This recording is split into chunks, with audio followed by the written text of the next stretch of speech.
Assalamualaikum warahmatullahi wabarakatuh. Untuk anak-anakku kelas 12 IPS, semoga kalian dalam keadaan sehat walafiat dan semoga masih ada rasa semangat untuk belajar. Oke, langsung saja. Pada pertemuan yang lalu kita sudah bahas mengenai apa itu perwilayahan. Perwilayahan disebut juga dengan regionalisasi, yaitu suatu proses penggolongan wilayah berdasarkan kriteria tertentu. Jadi yang dimaksud dengan regionalisasi atau perwilayahan yaitu upaya untuk membagi bagian daripada permukaan bumi menjadi unit-unit teritorial berdasarkan ciri khusus atau berdasarkan kriteria tertentu. Nah, itu yang dimaksud dengan regionalisasi atau perwilayahan. Pada kesempatan kali ini, kita nanti akan membahas mengenai penentuan nilai bobot indeks, yang dimana nilai bobot indeks nanti ini untuk menentukan batas-batas wilayah atau untuk pengelompokan wilayah. Berdasarkan keseragaman, kita bisa menentukan perwilayahan wilayah formal apabila keseragaman dilihat berdasarkan lebih dari satu kriteria atau lebih dari satu variabel.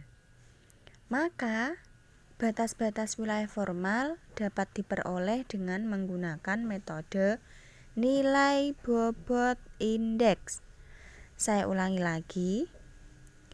Jadi, berdasarkan keseragaman, kita bisa menentukan perwilayahan wilayah formal, di mana jika keseragaman tersebut dilihat berdasarkan lebih dari satu variabel atau lebih dari satu kriteria, maka batas-batas wilayah formal dapat diperoleh dengan menggunakan metode nilai bobot indeks. Paham ya?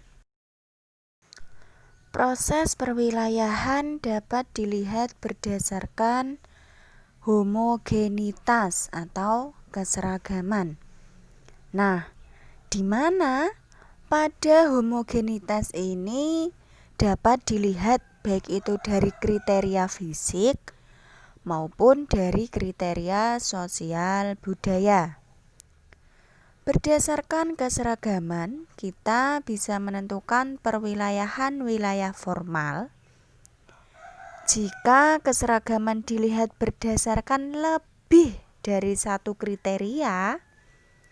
Batas-batas wilayah dapat diperoleh dengan menggunakan metode nilai bobot indeks. Di sini saya beri contoh angka pengangguran dan pendapatan per kapita wilayah Kabupaten Jepara. Ini saya bagi menjadi 9 wilayah, yaitu wilayah A sampai dengan wilayah I, di mana angka penganggurannya masing-masing wilayah A yaitu sebanyak 2% dengan pendapatan per kapita yaitu sebanyak 1.100. Kemudian wilayah C dengan angka penganggurannya 2% dan pendapatan per kapitanya sebanyak 1.000. Kemudian wilayah I dengan angka penganggurannya sebanyak 4% dengan pendapatan per kapitanya sebanyak 900. Maka Dari tabel tersebut, jika perwilayahan dilakukan dengan tanpa pemberian bobot, maka kalian bisa melihat dari kotak yang ada di kotak itu ya, mulai wilayah A sampai dengan wilayah I.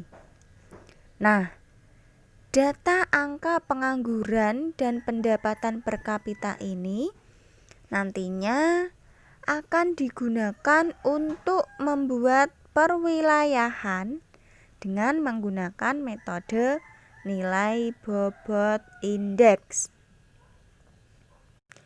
Sebagai contoh, untuk bobot dari setiap persen pengangguran, di sini saya beri bobot 2. Sedangkan yang untuk pendapatan per kapita, apabila pendapatan per kapitanya kurang dari 1.000, ini ada 5 wilayah, maka diberi bobot 1. Dan apabila pendapatan per kapitanya lebih dari 1.000, maka diberi bobot 2. Saya berikan contoh perhitungan yang wilayah A terlebih dahulu. Di situ tertulis banyaknya angka pengangguran, yaitu 2%, sebanyak 2%. Kemudian dikalikan dengan bobotnya yaitu 2, karena bobot setiap angka pengangguran 1% itu 2, berarti 2 dikalikan 2. Kemudian setelah itu baru ditambah bobot pendapatan per kapita, karena wilayah A di sini jumlahnya lebih dari 1.000, maka bobotnya adalah 2.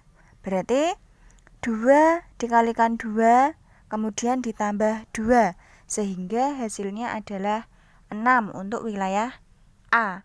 Kemudian begitu juga untuk wilayah B sampai wilayah E, caranya sama.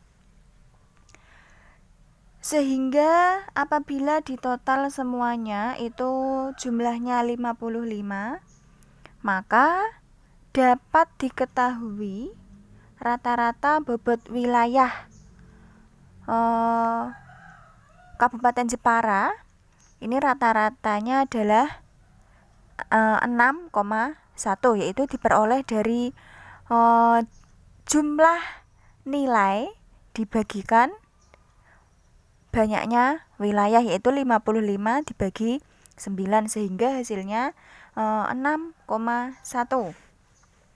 Nah, dari ini nanti kita buat dengan standar deviasi berapa?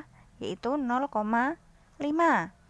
Jadi, kalau ada standar deviasi 0,5 ini, maka wilayah tadi akan dibagi menjadi 3 wilayah. Wilayah yang pertama yaitu dengan nilai bobot indeks kurang dari 5,6.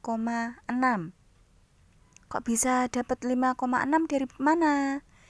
Yaitu dari 6,1 dikurangi standar deviasinya 0,5, sehingga hasilnya adalah 5,6.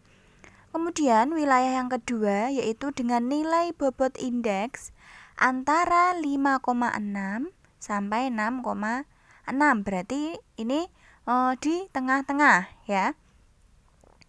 Kemudian yang ketiga yaitu wilayah dengan nilai bobot indeks lebih dari 6,6. Angka 6,6 ini diperoleh dari 6,1 ditambah standar deviasi 0,5, sehingga hasilnya adalah 6,6. Perwilayahan A sampai I Kota Jepara tersebut dapat dibedakan menjadi 3 wilayah ya, jadinya seperti yang sudah saya berwarna yang berbeda di dalam kotak tersebut. Wilayah 1 ini dengan nilai bobot indeks kurang dari 5,6, yaitu diantaranya ada wilayah D dan wilayah G. Kemudian yang kedua, wilayah dengan nilai bobot indeks antara 5,6 sampai 6,6. Ini terdapat 4 wilayah, yaitu wilayah A, B, C, dan E. Dan yang terakhir, wilayah 3, yaitu dengan nilai bobot indeks lebih dari 6,6. Ini ada 3 wilayah, yaitu wilayah F, I, dan H.